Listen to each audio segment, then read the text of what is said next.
Assalamualaikum warahmatullahi wabarakatuh. Perkenalkan, nama saya Dian Raffi Alpatio Wijaya, biasa dipanggil Tio. Usaha kami bernama Fish Afish. Kami bergerak di bidang pengolahan ikan, khususnya olahan ikan lele, beralamat di Dusun Plembangan, Sukoharjo, Kecamatan Ngaglik, Kabupaten Sleman. Kalau mulainya sebenarnya itu sejak resminya Oktober 2020, jadi ini baru bulan kelima, masih baru banget. Nah, tapi sebelumnya itu udah ada riset pasar produk itu sekitar 1 bulan, jadi kurang lebih ya baru setengah tahun lah ya untuk mulainya, tapi resminya sekitar 5 bulan. Nah, sebenarnya ini berangkat dari satu potensi melihat, oh ternyata kalau kita lihat ikan yang paling banyak dikonsumsi oleh masyarakat itu ternyata ikan lele itu selalu masuk 3 besar. Nah, terus juga ikan nila, ikan mas itu selalu paling banyak. Bahkan di Jogja sendiri itu kita masih kekurangan, masih harus ngambil dari wilayah-wilayah lainnya, Boyolali maupun dari daerah-daerah di Jawa Timur kayak gitu. Nah, tapi ada satu kelemahan dari konsumsi yang tinggi. Kelemahannya itu adalah ternyata variasi produknya itu aja. Jadi masih hanya sebatas pecel lele, atau mungkin ada yang baru kayak semacam mangut lele kayak gitu. Itu masih sangat sederhana. Nah, makanya kita ngelihat ada satu peluang permintaan tinggi tapi inovasi masih sedikit. Hadir di sana untuk menciptakan satu inovasi produk, biar apa? Biar masyarakat tuh bisa merasakan bahwa ternyata ikan lele itu hanya sebatas digoreng aja loh atau mangut aja loh, tapi ada yang lainnya. Ada variasi seperti dimsum, bahkan ada juga misalnya filet crispy sambal mata, ada pangsit, dan bahkan yang terbaru kita juga mau bikin nugget lele. Jadi sejauh ini kami ada 3, sebenarnya ada 4, sudah ada 4. Yang pertama itu adalah filet crispy sambal mata, ada filet marinasi, ada pangsit, dan juga ada dimsum. Nah, ini kami lagi bikin produk baru, insya Allah bulan Maret nanti bakal launching, itu nugget lele kayak gitu. Nah, yang paling banyak peminatnya itu adalah dimsum. Itu best seller yang ada di Fish Afish. Kenapa? Karena sebenarnya ini bisa dibilang sangat unik.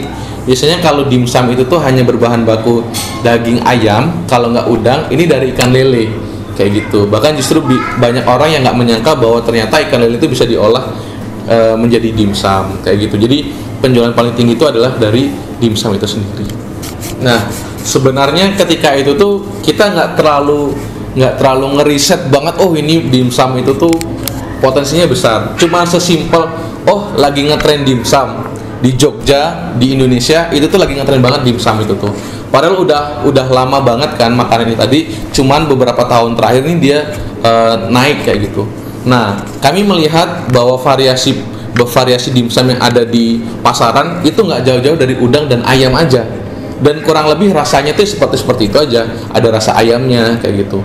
Nah, makanya kita kepikiran, oh kalau misalnya kita bisa ganti bahan bakunya ini tadi dengan bahan baku yang lain yang bahkan sering diremehin oleh orang kayak gitu, tapi ternyata bisa bikin produk yang enak, nah itu kayaknya nilai jualnya tuh tinggi. Sesimpel itu aja sih ternyata. Nah, ternyata respon pasar tuh sangat positif.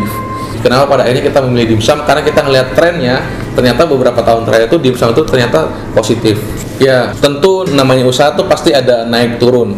Sebenarnya saya tuh masih baru, Pak. Jadi kayaknya belum bisa terlalu banyak bicara tentang itu. Cuman selama 5 bulan perjalanan yang kami alami, itu dia kadang naik dan kadang turun. Namanya bisnis awal, di 3 bulan pertama dia naik drastis.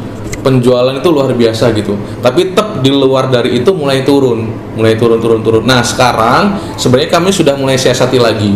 Dan alhamdulillah penjualan di bulan Februari ini kita udah mencapai target, udah lebih dari yang sebelumnya di bulan Januari kayak gitu. Jadi memang perlahan-perlahan kami mulai berusaha untuk naik seperti itu. Ya, pertama kami menggunakan strategi online karena ini basicnya itu adalah industri rumahan. Kami tidak punya outlet, jadi kami bikin satu outlet itu di media sosial. Kami aktif di Instagram maupun di Shopee. Bahkan yang terbaru juga bisa dipesan melalui GoFood kayak gitu. Itu yang terbaru. Jadi kami mainnya tuh di online. Nah, strateginya adalah kami memasar segmentasi pasar yang ada di Jabodetabek.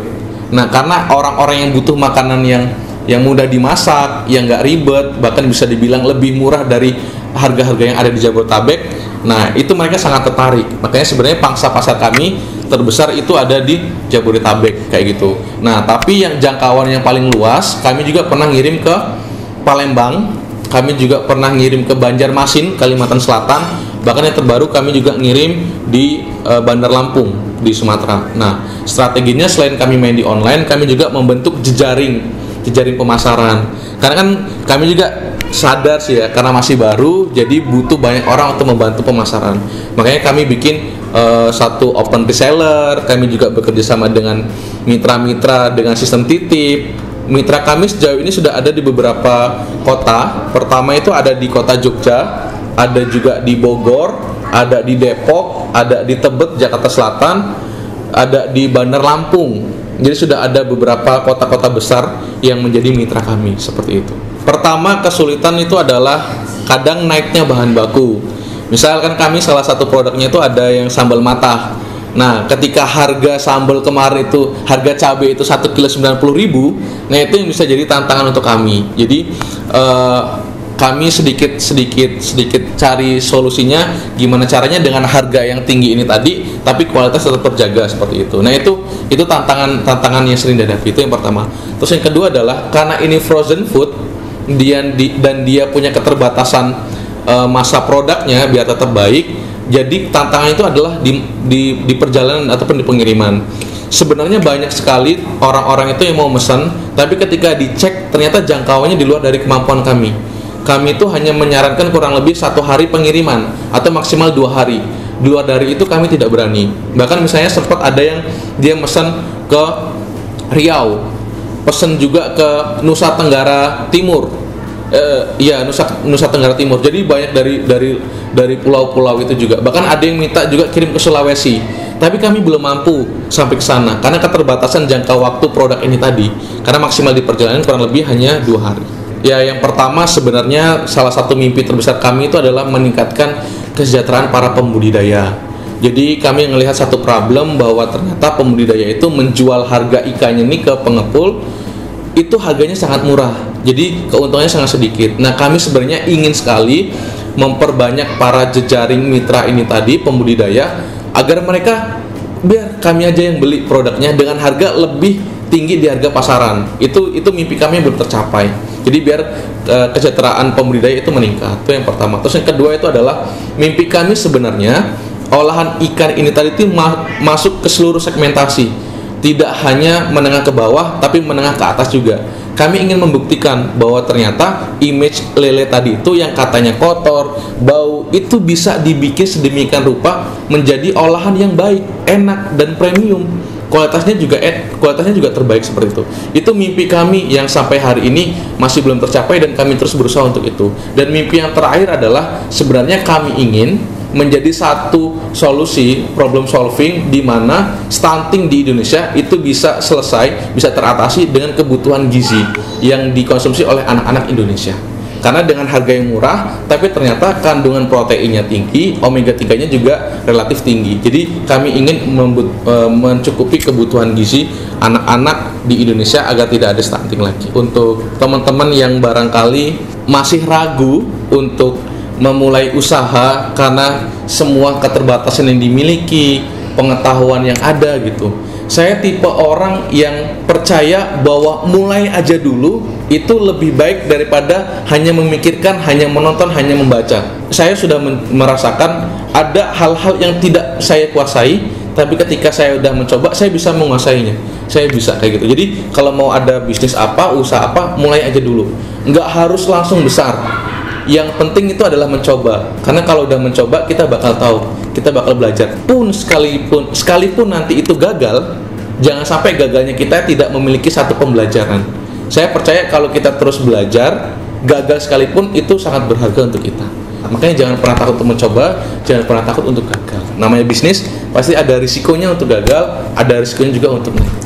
Nah, buat teman-teman yang ingin merasakan sensasi makan ikan lele tapi bosen dengan yang varian itu aja, teman-teman bisa langsung menghubungi di WA 0812 2851 4871 atau kunjungi media sosial kami di Instagram @fish_avis ataupun di Shopee fishavis. Teman-teman bisa ngerasain sensasi makan dan dijamin ini olahan ikan yang enak banget untuk dikonsumsi.